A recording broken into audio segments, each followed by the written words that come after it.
my name is Bhakti and welcome to our YouTube channel Education Fantasy. So we have started with the chapter of nutrition and plants. Now we'll go ahead with it only. A very small part is remaining. Then we come to an end of the chapter. Okay. So the next part over here is symbiosis. Okay. Now what is this? Now this is just like a rent house. For example, if I take a house on rent, right?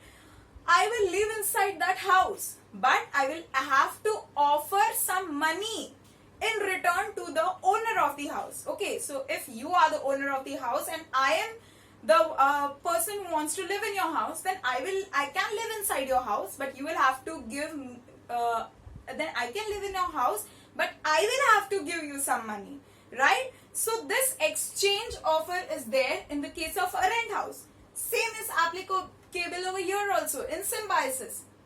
What happens? One organism is living in association along with the other organism. Okay. So the organism number 1 will give something to organism number 2, and the organism number 2 will in return give some other thing to organism number 1. Okay. For simple understanding, let's take the example of lichens. Now lichens are actually association of fungi and algae. Association matlab kya? Saath mein. Okay. So they are actually the association of fungi and algae. Okay. Now why? Fungi will provide shelter to algae. Okay. Fungi is going to provide shelter to algae. But problem with fungi is it is not being able to prepare its own food because it is not having chlorophyll. It can't prepare its food. Okay. But algae is green in color. It is having chlorophyll. So what it will do? It will grab shelter from fungi, and fungi will grab the food which is made by algae for itself. Okay. So both of them are getting something or the other. So they can live in an association. So this is an example for symbiosis. Okay. However, it is not necessary that symbiosis may both have some or the other benefit. Okay. Even some exceptions are there. We'll talk about it in some other video. Okay. So for this chapter, you just have to focus on this part. Understood? Clear? Now the last part for this chapter which comes is how nutrients are replenished in the soil. Okay. Now see, you have normally seen farmers, okay, which will keep on spraying pesticides or fertilizers which are rich in nutrients, which are rich in minerals. Okay, why do they do so? Because in soil this quantity of minerals may decrease as time goes on. Okay.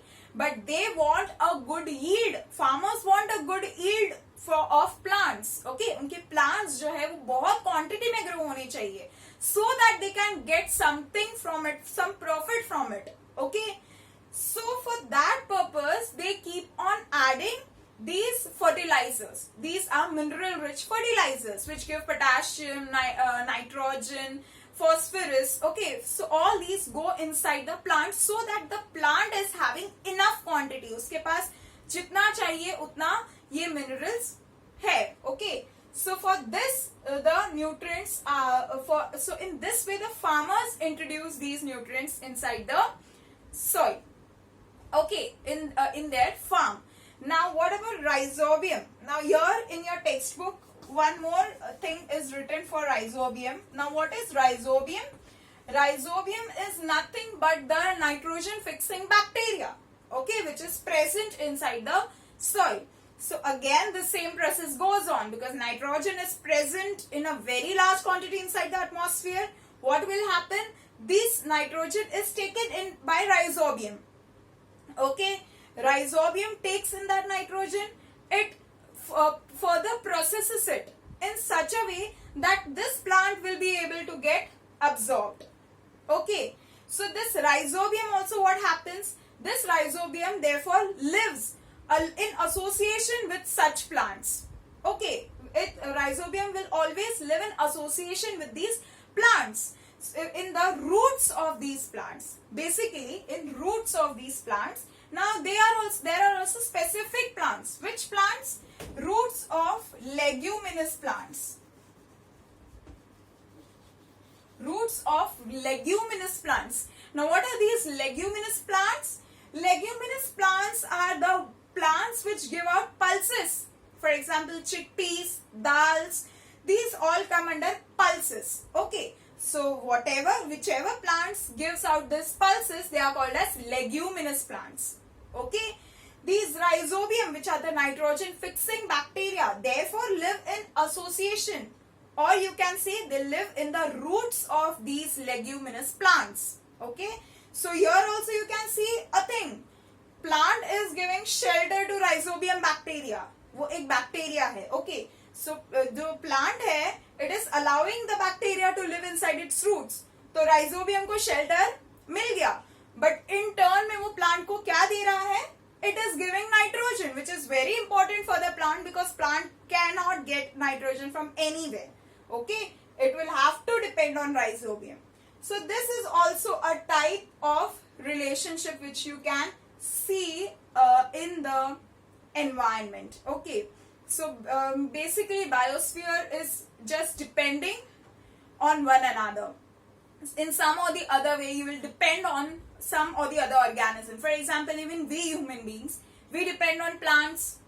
Okay, we depend on animals because even human beings consume plants and animals, right?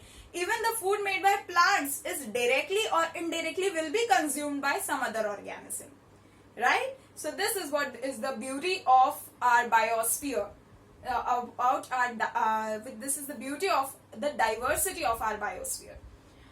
Okay, so today we are done with this chapter. So we have completed the first chapter, that is nutrition in plants. Okay, so if you have any questions, please place your questions in the comment box. I will try to reply all the questions. And then please subscribe our channel. Please do like and share if you like it. And don't forget to click the bell icon to get the further updates regarding the further portion for the next academic year.